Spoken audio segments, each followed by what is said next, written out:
A ideia principal nesta noite é que a gente entenda o texto de como a Bíblia, por exemplo, fala de vale. Qual a perspectiva bíblica de vale? Se a gente for olhar a palavra do Senhor, a partir dessa palavra vale, você vai encontrar, por exemplo, um sentido geográfico. O vale, ele existe, é um ambiente, é um espaço geográfico. Mas assim como no Salmo 23, ele também é um estado, é um momento de vida que uma pessoa está necessariamente passando naquele momento. Então você tem uma configuração de que ele é um espaço geográfico, a gente vai ver isso na Bíblia, mas também é um momento pessoal, único, assim como nós passamos pelo deserto, assim como nós temos algumas dificuldades que nós estamos passando. Qual que é a minha convicção nesta noite para que você saia daqui totalmente vitorioso em relação ao vale? É que você tem que saber que o vale é um processo de passagem, de que você não vai morar ali, de que o vale não determina a sua vida. Se você for entender esse processo, eu tenho certeza que você vai ser muito feliz. Eu tenho certeza que você vai entender muito essa palavra e isso vai fazer a total diferença na sua vida. Se você entender que esse é uma momentânea, como Paulo vai dizer, que isso é uma leve e momentânea tribulação que você está passando. Eu não sei qual é o vale, qual o sentido que você vai dar, por exemplo, no seu vale, que para mim ele é muito pessoal, ele é muito específico, mas eu tenho certeza absoluta que você vai entender que diante do tempo que você está passando, há um Deus eterno que está com você em todo esse momento. Amém? O Salmo 23, ele vai dizer o seguinte. Tem aí, Bono, para a gente ler junto? Vamos juntos? Amém? Vamos lá?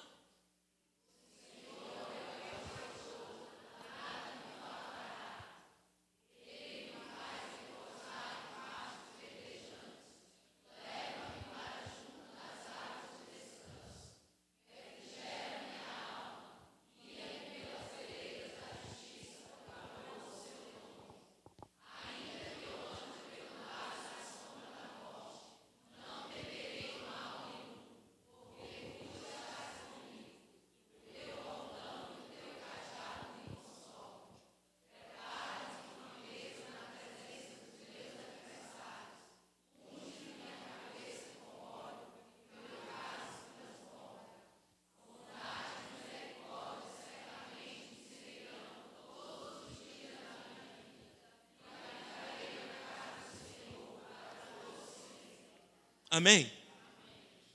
Para mim esse é um salmo extraordinário, porque apresenta Deus, por exemplo, como pastor e como amigo.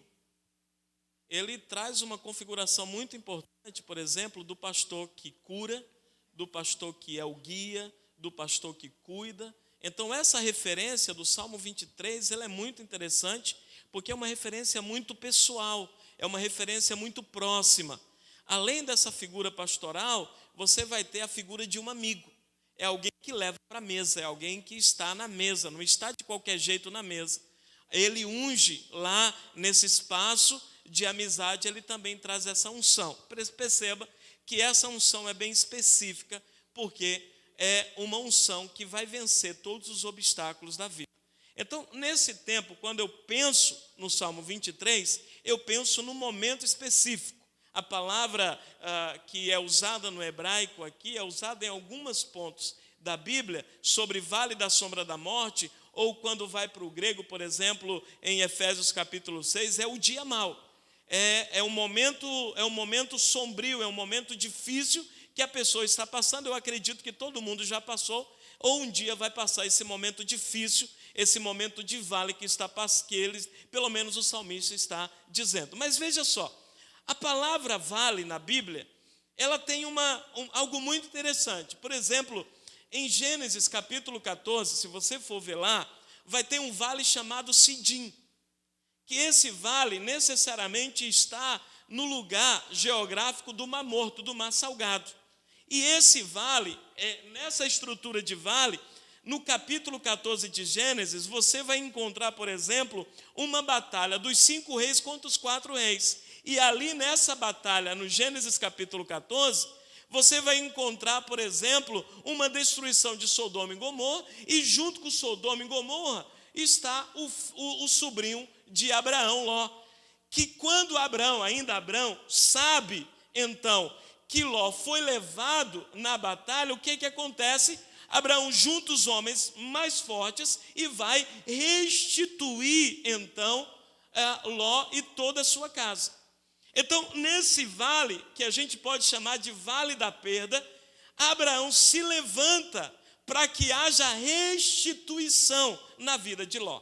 Vale de Sidim, Gênesis capítulo 14, o vale que a gente poderia chamar de perda, o vale da perda. Eu não sei, quem sabe você perdeu algo e você está sofrendo pelo aquilo que perdeu. Se isso for significativo para a sua vida, entenda que o Senhor vai levantar alguém para que isso gere restituição na tua vida, mas que seja bênção na tua vida. Então, o vale ele é um espaço geográfico, mas ele também conta a história de alguém que está passando pelo vale, e Ló passou pelo vale, mas Abraão se levanta para restituir a vida de Ló. Um segundo vale na Bíblia, também encontrado em Gênesis, só que no capítulo 26, é o vale de Gerá, que a gente poderia chamar de vale das afrontas. Quem lembra quem é afrontado no vale de Gerá? Gênesis capítulo 26. No vale da afronta, no momento de muita fome, no momento de dificuldade, Isaac vai para o vale da afronta. Nesse vale da afronta, Deus o abençoa, e ele começa a cavar o quê? Poços. Mas o que acontece? Os filisteus começam a afrontar a Isaac, e começam a fazer o quê? Entulhar os poços. Eu não sei, quem sabe você está vivendo um tempo onde você tem sido afrontado, confrontado de alguma forma, e os seus poços estão sendo entulhados. Mas no vale da afronta é bom lembrar que o Senhor abençoa poderosamente Isaac, e ele se torna um homem próspero para a honra e glória do nome do Senhor. Amém? Então, nesse vale, que para mim ela não é só um lugar em específico, mas ele também acompanha a história de Isaac, e ali, com certeza, Deus então, ele é superior à afronta que Isaac está vivendo, e ali Deus abençoa poderosamente, e ele então é um homem vencedor, e ele começa a cavar os seus poços, e aquilo que ele cava, o Senhor abençoa. Perceba, quando você busca o Senhor, não importa o que afronta, não importa a circunstância, eu tenho certeza que o Senhor vai ser fiel àquilo que o Senhor prometeu à sua vida. Amém? Então, nesse vale da afronta, você tem que ser fiel ao propósito de Deus na sua vida, e eu tenho certeza que o Senhor vai te prosperar para a glória do nome dele. Amém? Um terceiro vale que aparece na Bíblia é o vale de Baca. No hebraico, na tradução literal, ele é o vale do choro. No Salmo 84, o qual nós vamos ler, ele está como terra árida, vale da terra árida.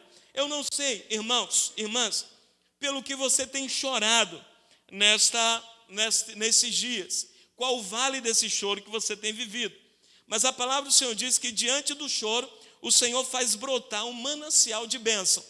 Então eu quero que você não se desespere com o choro que você está vivendo, porque se você entender a palavra do Senhor na sua vida, você vai ver um manancial de bênção do Senhor. Abra sua Bíblia então, no Salmo 84.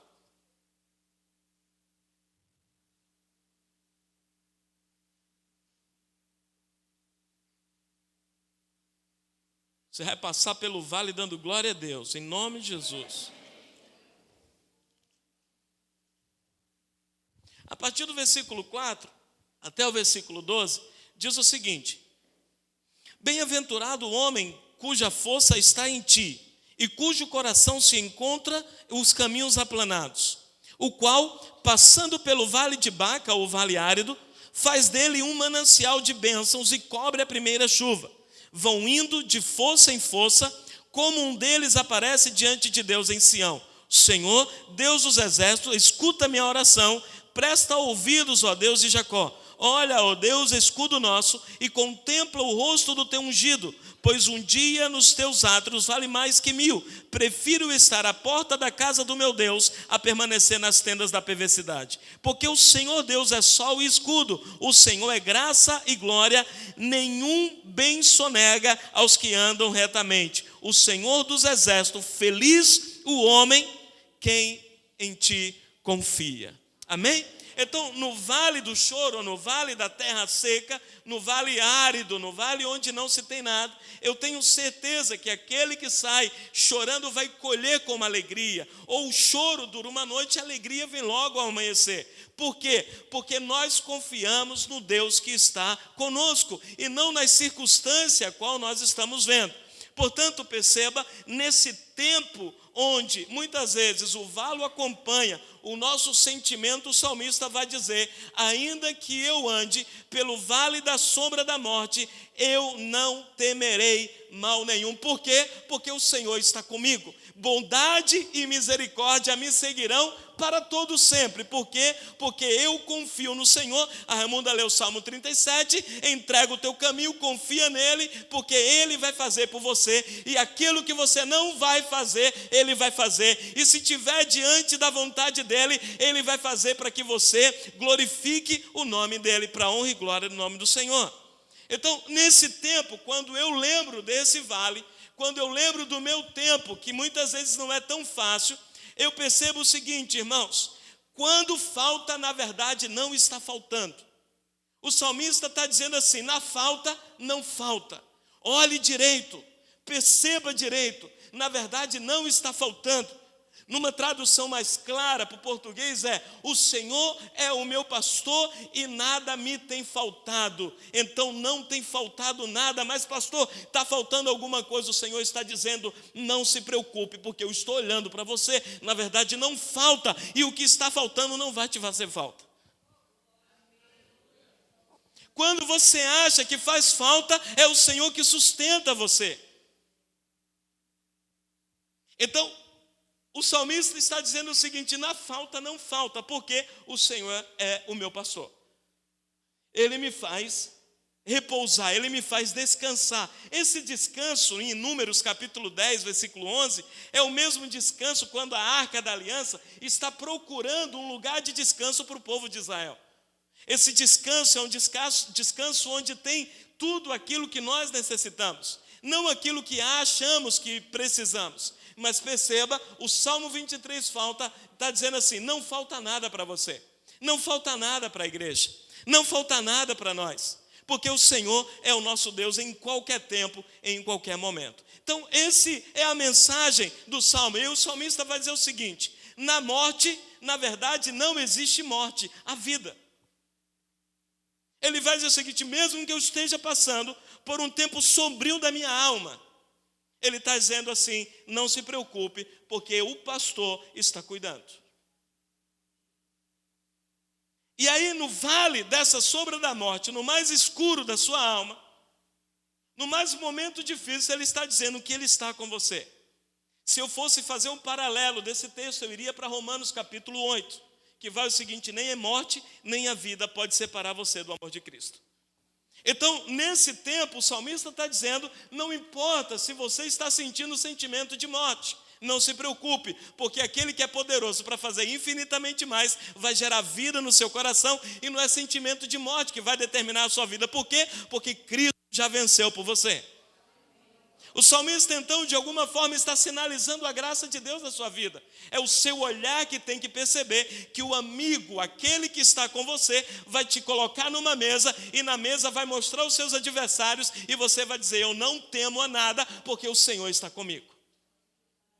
Você percebe? Então, diante desse vale, o Senhor está dizendo: não se preocupe, eu estou com você. Eu te coloco numa mesa, você vai assentar, o seu cálice vai transbordar, eu vou ungir a sua cabeça, e você vai ver, todos os seus inimigos vão cair. Por quê? Porque o Senhor é o Deus que peleja por você. Então, nesse tempo, o Senhor está dizendo também que na luta você vai ter vitória.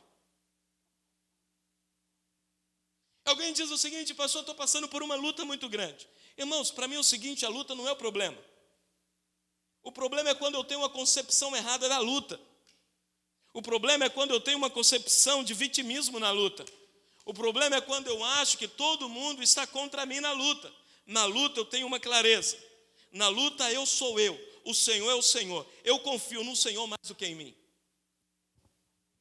E se eu estou no centro da vontade de Deus, e se de fato Ele é o meu pastor, eu tenho certeza absoluta, o cajado e o bordão. Perceba, ele não só está com o cajado, ele também está com a vara para bater, o pastor ele usa a vara e ele usa o cajado.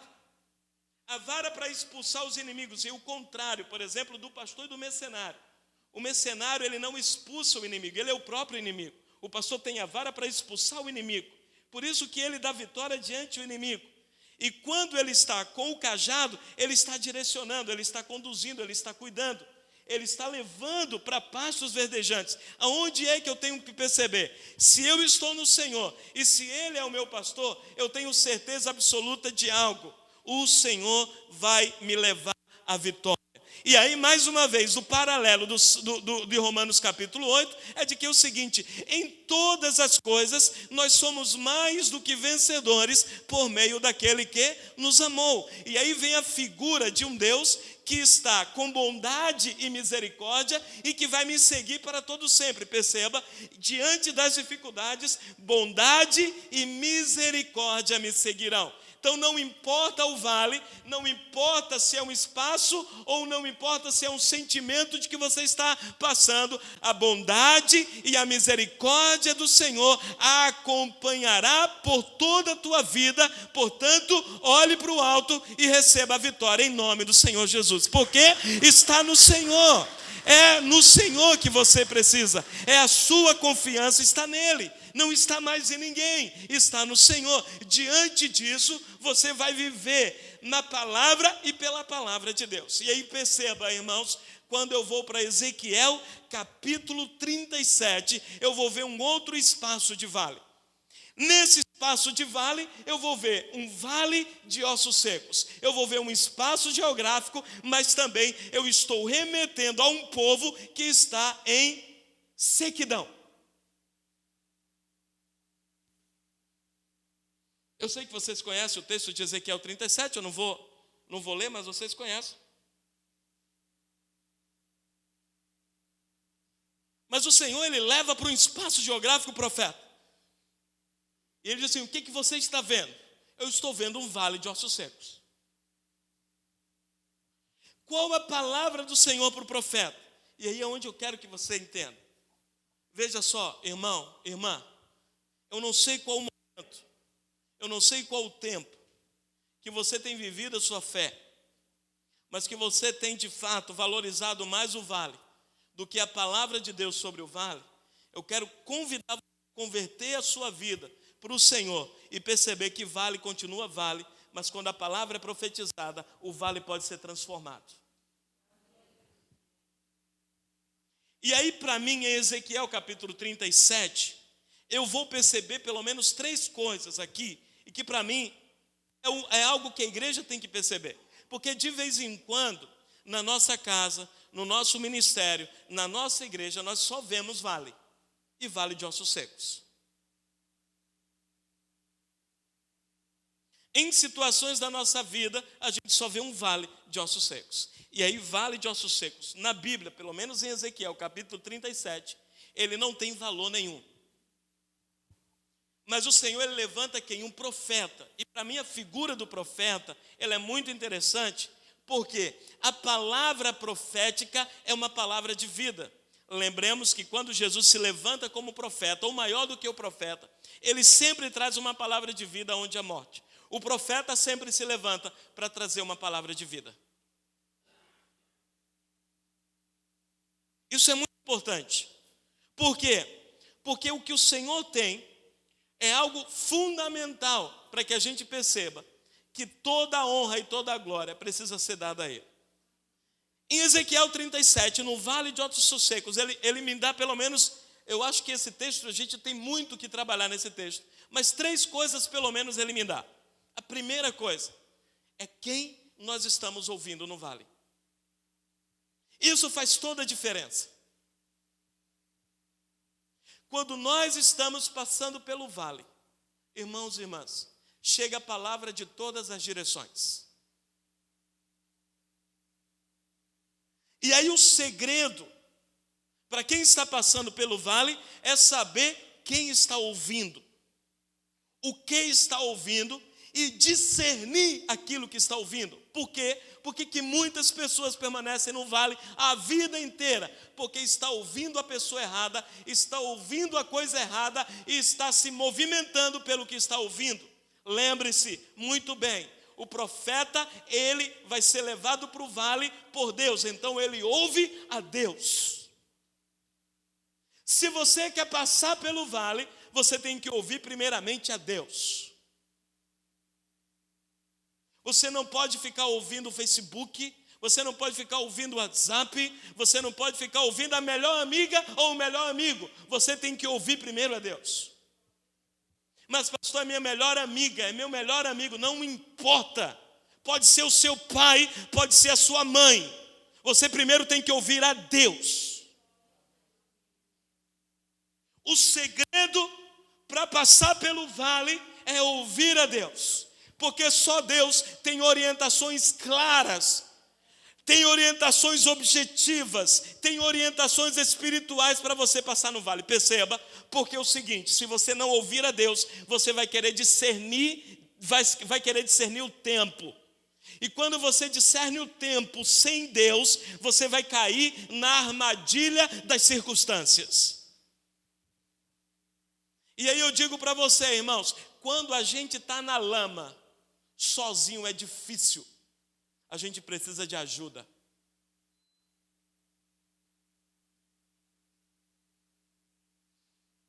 Porque nós não conseguimos perceber coisas simples. Olha só, uma vez alguém me chamou numa situação de suicídio.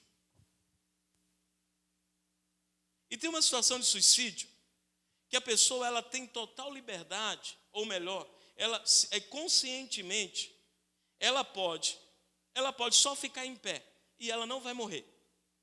E essa era uma situação clara. Mas ela já estava num ambiente tão de morte, circunstancial, de que ela nem pensava mais.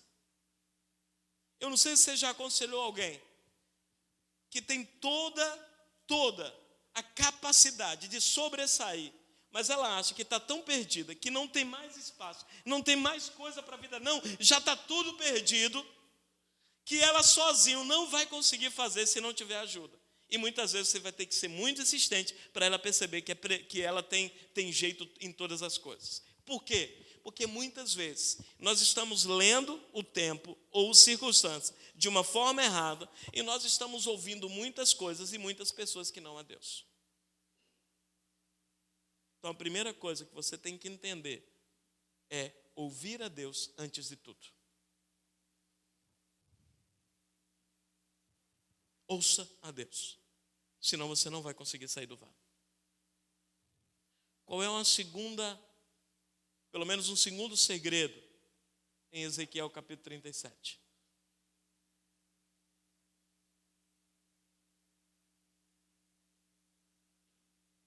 É falar a palavra de Deus.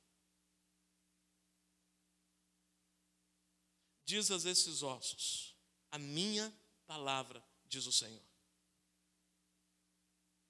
Irmãos, quando é que a gente recorre de fato à palavra de Deus?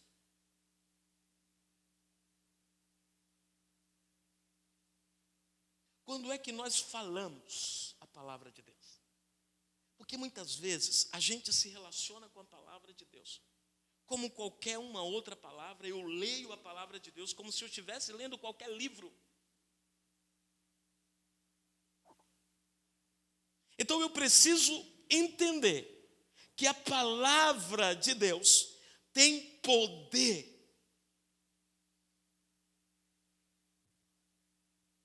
A palavra de Deus tem poder e autoridade, no reino espiritual e também no reino material.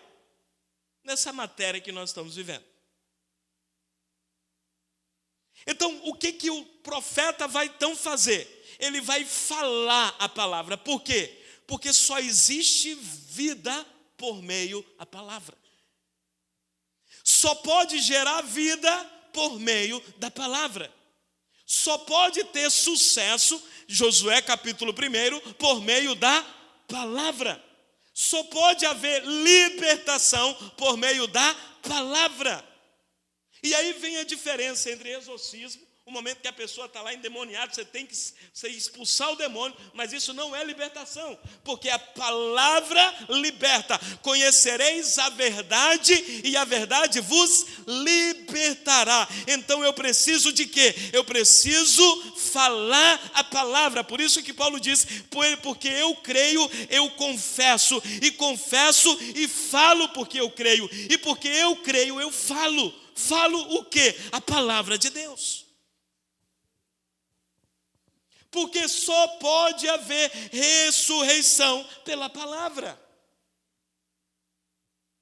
Cristo é a palavra viva de Deus. Esta palavra habita, não só habitou, mas habita no seu coração. E pelo nome, acima de todo nome desta palavra, você declara a palavra. A igreja precisa viver declarando a palavra. Nós precisamos cantar a palavra. Nós precisamos orar a palavra. Porque só pela palavra nós podemos gerar vida. Vida abundante de Deus. Esta palavra viva, esta palavra poderosa, esta palavra que transforma, esta palavra que vem e faz aquilo que ninguém pode fazer. Não é qualquer palavra, irmãos, é palavra de Deus. E esta palavra é transformadora. Porque se não for pela palavra, é vento, vai passar. Mas a palavra de Deus permanece para todo o sempre. A palavra de Deus, ela se resume no próprio Cristo, o princípio e o fim de todas as coisas. No dia da criação, a palavra estava e ali habitava a palavra, e a palavra gerou vida em toda a criação. No dia da ressurreição, a palavra gerou vida mesmo em meio à morte, e no dia da vinda, a palavra nos levará ao céu, porque é Cristo. Eu preciso então declarar a palavra. Ministério que não ora a palavra, que não vive na palavra, não vai vencer. É a palavra. Por isso que Deus diz assim, fala a minha palavra. E uma terceira coisa, que pelo menos a gente vai encontrar nesse texto de Ezequiel, para que a gente passe pelo vale, irmãos, é que nós precisamos viver um tempo espiritual. Eu estava falando isso na oração. As coisas que nós fazemos na igreja e como igreja tem que ser espiritual e não carnal. E aí a palavra vai dizer o seguinte: chame, declare ao Espírito, e nos 4 ventos que ele venha e sopre vida. Perceba, a palavra dá consistência ao corpo. O sopro do Espírito dá vida e movimento ao corpo.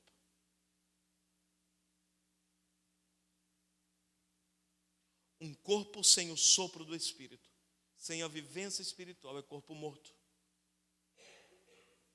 Peso morto. Então nós precisamos da dimensão espiritual para passar pelo vale. Peça ao Espírito que venha dos 4 ventos e sopre sobre esses ossos. Eu peço de fato, irmãos, que o Espírito sopre sobre nossas vidas. E aonde há morte, o Senhor gere vida. Aonde há desespero, o Senhor de fato começa a gerar novas expectativas. Onde sonhos morreram, o Senhor de fato começa a ressuscitar sonhos. Onde o Senhor não foi glorificado, o Senhor começa a ser glorificado na tua vida e através da sua vida. E aí eu olho para a Bíblia. Se eu for no Antigo Testamento, muitos homens de Deus passaram pelo vale. Mulheres também passaram pelo vale. Ruth, vou citar alguma mulher que passou pelo vale. Ruth passou pelo vale. E no vale ela foi fiel. Quando disse a Noemi, eu vou contigo. O teu Deus será o meu Deus. E eu vou contigo por onde quer que você for. E aí ela foi fiel no vale. Ela passou pelo vale e o Senhor respondeu com vitória sobre a vida dela. Esther passou pelo vale. Se você for olhar, Esther passa pelo vale. Mas no tempo do vale ela sabia o que ela estava fazendo ali. E o Senhor foi fiel. E o Senhor colocou aonde ela deveria estar.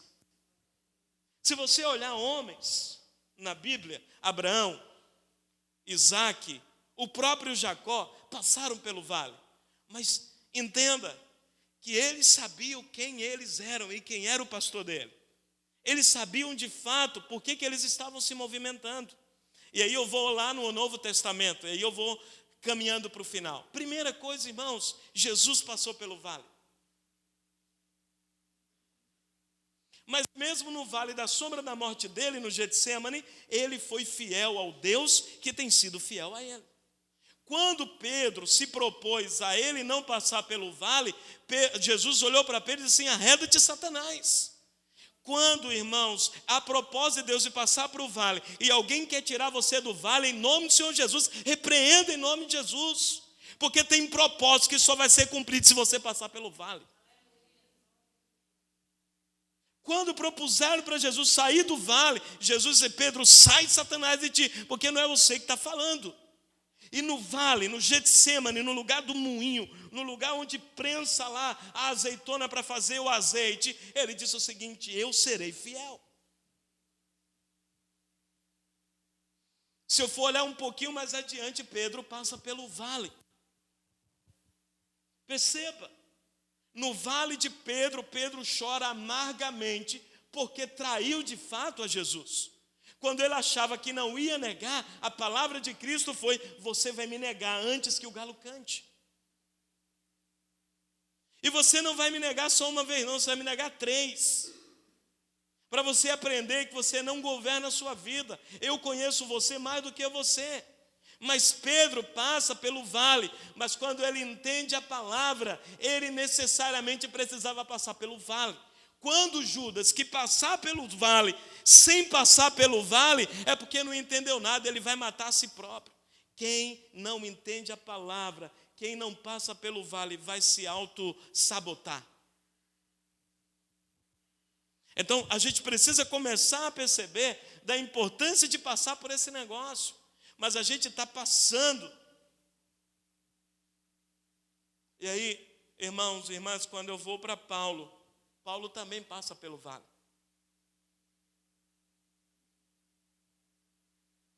E aí eu quero ler um texto com você sobre um dos vales que Paulo passa em Filipenses capítulo 4.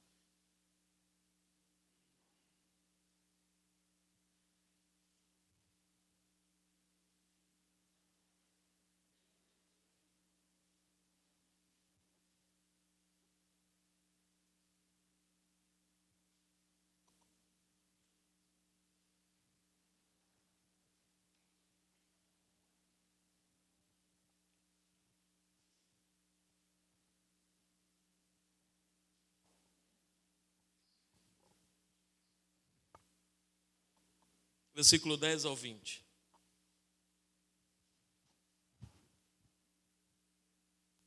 Veja, preste bem atenção.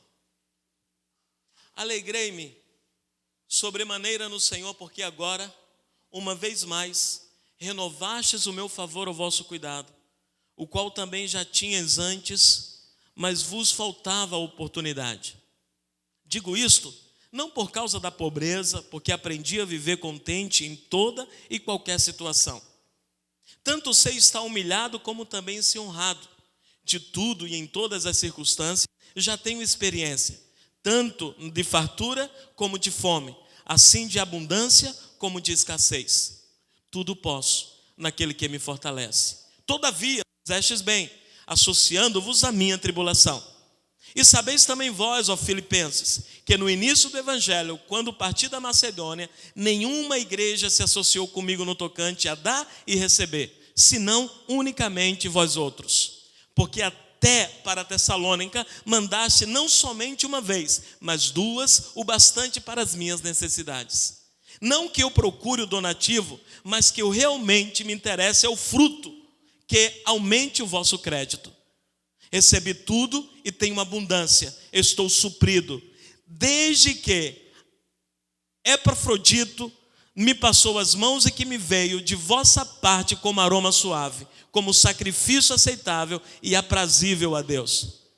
E o meu Deus, segundo a sua riqueza em glória, há de suprir em Cristo Jesus cada uma de vossas necessidades. Ora, o nosso Deus e Pai, seja a glória pelos séculos dos séculos. Amém.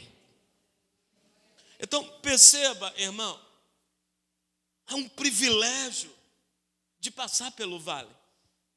Porque todos os homens que tiveram sucesso em tudo que eles fizeram, eles passaram pelo vale. O vale não é um lugar de desespero, mas é um lugar para saber que um Deus que é fiel em todas as circunstâncias a você. O Deus que começou a boa obra, Ele é fiel para cumprir tudo aquilo que Ele começou na sua vida. Não se preocupe, não temas, porque o Senhor é o Deus que vai fazer tudo em todos para a glória dEle. Eu tenho certeza disso. Então, passe sim pelo vale, passe louvando, passe adorando, porque o Senhor já liberou sobre a sua vida a vitória em Cristo Jesus. É Ele que está contigo, é Ele que vai caminhar com você, então não se preocupe em nome do Senhor Jesus. Amém?